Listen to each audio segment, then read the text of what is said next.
Good evening and thank you all for watching KTN. This is KTN Business. I'm Joy Doreen Bira.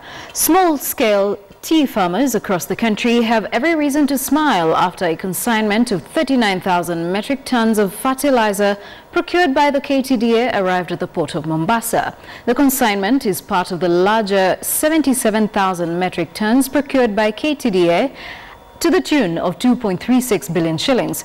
This year, the next consignment of 38,000 metric tons arrives in 2 weeks. KTDA is targeting 600,000 small-scale farmers.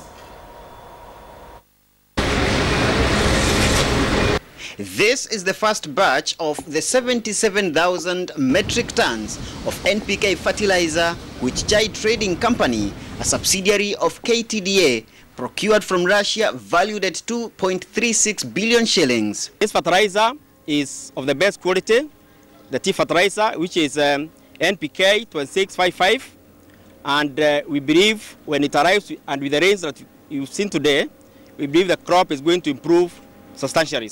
This coming ahead of the short rains expected later in the year across various tea growing zones in the country. KTDA says this is aimed at increasing the national tea yield this year. Last year, the government issued a 442 million shillings subsidy for all fertilizer imports in a move that saw the retail prices drop by 231 shillings for every 50 kilograms bag. And Chai Trading Company now says the prices may drop even further. We believe this fertilizer, it has arrived now.